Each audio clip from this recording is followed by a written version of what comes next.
Well, gang, I do hope you are well. My name is Mark, and today we're checking out some more Reddit stories. And if you do love a Reddit story, why not consider hitting that like, subscribe, maybe that notification bell too, and let's crack on with today's first story. Much love, guys. Now, today's first story comes from Annoying Friend, who says, I purposely order meat items so I don't have to share it with my vegetarian friend. I have a friend who is a vegetarian and very entitled.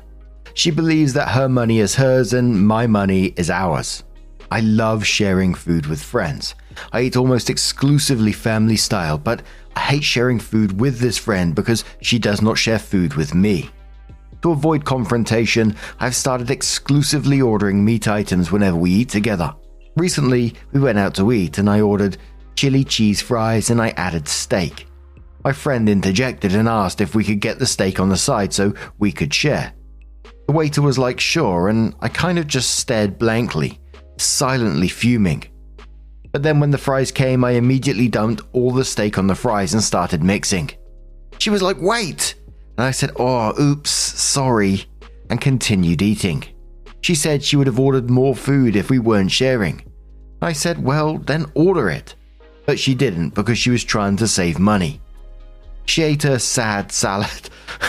Sad salad. She ate her sad salad and kind of passive-aggressively said, man, I wish I had some fries with this too. I ignored the tone and just responded cheerily, you should get some. They are good. Hopefully she gets the hint soon. Edit. Okay, I'm sick of saying this, but this person does not respond well to criticism. Friends have tried and failed to bring up issues about money with this person before. It does not end well. I'm prioritizing my own mental health over being mature and doing the right thing. Go watch an after-school special. How do I add a flair? No more advice, please. This is a vent. So on the back of this, someone did ask OP a question. JoJo's Universe says, genuine question. Has anyone ever expressed that it annoys them when she does this? Sometimes people don't realize they're being annoying. If you haven't already, I would try to set the boundary that you don't mind sharing food if she also shares food. Tell her that you understand she needs to save money, but that it doesn't mean that you can afford her to keep eating your food too. If she doesn't take it well, that's a sign to distance yourself. If she apologizes and works on it, it could be genuine ignorance. Opie says yes. There have been multiple attempts at boundary setting in the past, all the way from when we were little. That is when I learned that most people would rather keep the peace by placating the dramatic person rather than holding the dramatic person accountable. She is manipulative. There was a whole issue at prom where she didn't pay her share for the limo. The kid who did would not let her on. She cried, the kid's parents felt bad and covered for her, made the kid apologize. She always has a sob story. She's always the victim. I have even offered her to apply for a job in the past where I work, as a busser, because I too thought she just needed help, because again she is manipulative. Before my eyes were open, she said to my face, I could never bus tables. Is there a host position open? This isn't her only thing. She's manipulative and selfish in every single way. Some people see it, some people don't, and until everyone sees it, I'm not going to be the hero that calls her out on it. And absolutely, that would pee me off as well. I enjoy sharing food as well, but if someone's just taking my food and not sharing at all, that would piss me right off. But Midday Glitter says you're going to have to call her out on this. Sharing is a staircase, it goes both ways. You could be nice if you want to. I don't like sharing with you because you don't share with me, and it makes me feel used and taken advantage of. I share with my friends all the time, and one of my friends eats like a vacuum, and I'm a slow eater.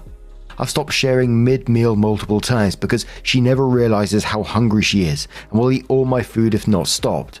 It's not intentional on her part. More than one occasion before I start cutting her off, she'd eat all my food, feel bad and pay for my dinner. But it's all about setting a boundary and standing your ground. You're not a dick for wanting an equal treatment. Alternatively, call her out at the start. You want to share fries? Sure, but only if I can trade you for a few bites of salad, or whatever else she is getting. Make it very clear that you'll share, if she does, without having to say those words directly.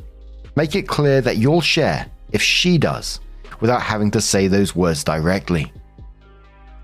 Glass Fern says, I had a friend like this. I started eating off their plate, and when they brought it up, I was just like, what's the problem? You pick off my plate all the time. I thought we're eating family style. And Hard stared at her and mentioned to the fry ends that she sat on her plate that she stole from my plate and slowly ate the dumpling she ordered. She went on to say, well, the dumplings are my meal. And I said, well, the burger and fries are my meal, and you've been eating my fries. They are part of my meal, it's my side. If you want fries, then order some fries. Since then, it's been very clear when we go out to eat. You want an appetizer to split. I don't play games. I love eating family style like dim sum, but don't steal off my plate. So a couple of months later, OP comes back into the post and says my post blew up and lots of people asked for an update. Nothing too interesting happened until last week, so here it goes. TLDR of last post. Mooch vegetarian friend who likes to steal food but doesn't like to share keeps stealing my food, so I purposely order meat items to not share. Update, long story short, I'm no longer friends with Mooch. Another instance happened that was the catalyst for me, but I didn't make a dramatic show of anything. I just slowly stopped going on outings where Mooch was invited. All of my friends seemed to think that Mooch isn't that bad, so they weren't really wanting to ice her out for me, which is totally understandable. But unfortunately means I stopped hanging out with most of my friends. That is until last week. My friends had planned a short spring break trip to Mexico. I didn't go because Mooch was invited. I even warned them that Mooch was going to make it miserable, but no one listens to me. And shocker to everyone except for me, the trip was awful. She didn't pay for a single thing. She still owes people for a portion of the Airbnb and gas money for the drive. Additionally, she had a sour mood anytime plans didn't go her way. Example, group wants to go to the markets. Mooch wants to go rent a boat. Majority rules they go to the market. Mooch has a giant frown and makes sure everyone is aware she's having a bad time. One night, everyone went clubbing. She got tired and wanted to go home. No one wanted to go with her. She was waiting around with a giant frown, clearly wanting someone to leave with her so she didn't have to pay for the Uber. She finally orders an Uber for herself. After the Uber arrives, two girls decide actually they are tired too, so they take the Uber with her. She had the audacity to Venmo request them for money for the Uber after having not paid for anything else the entire trip. And one of the girls she Venmo requests was the one that paid for the Airbnb that she still had not paid her back for. For the record, everyone else took turns paying for Ubers. No one Venmo requested each other for that.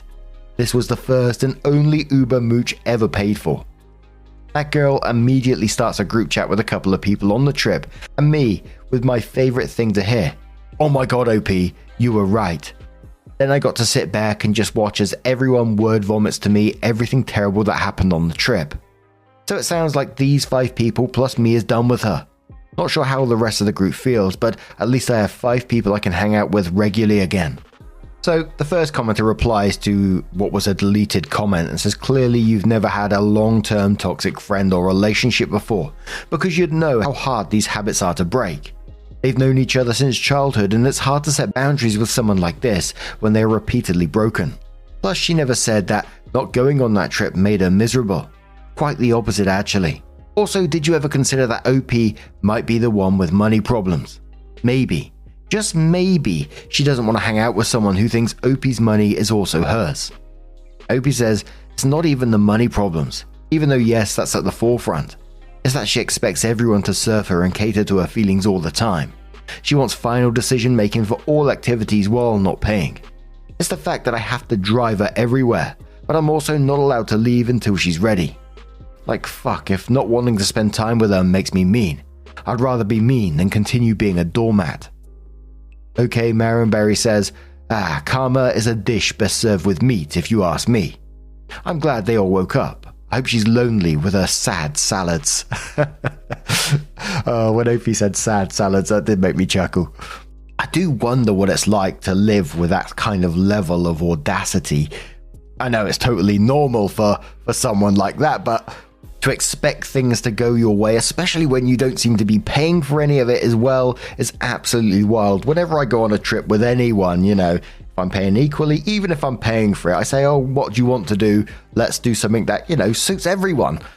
Because regardless of money or whatever, these are friendships, these are relationships that you cherish, that you want to spend time with and have a good